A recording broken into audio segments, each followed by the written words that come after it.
Alright guys, so this is my 2015 Nissan Altima. The issue that I'm fighting is right where the message for the door open is.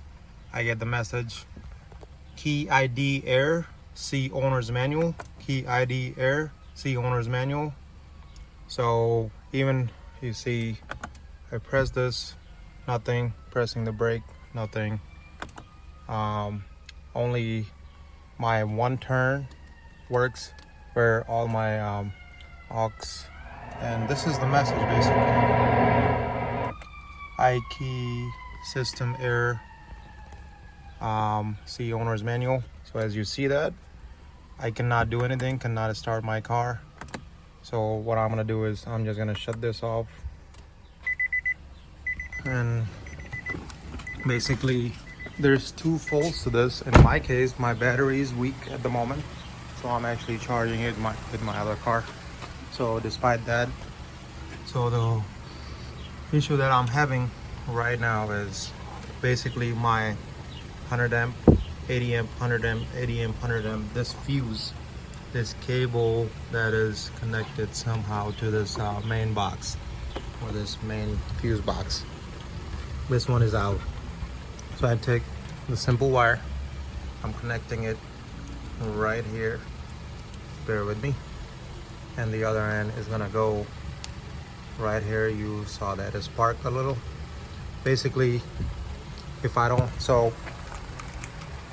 have that connected, so you will hear my, if I disconnect this right now, you will not hear not locking, unlocking.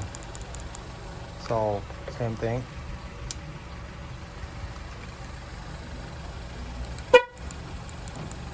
So basically what I did here, I bypassed this fuse, which I highly recommend replace this fuse, but this is just for basically trying to start the car. I'm trying to give it a jump right now.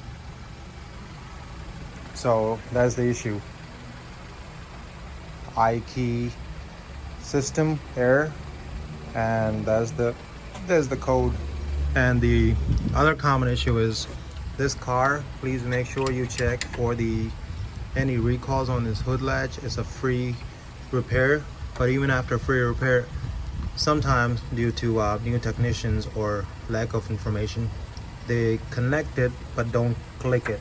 So make sure you click it. That's not the issue in my case, but I still had to check after doing a couple days of research.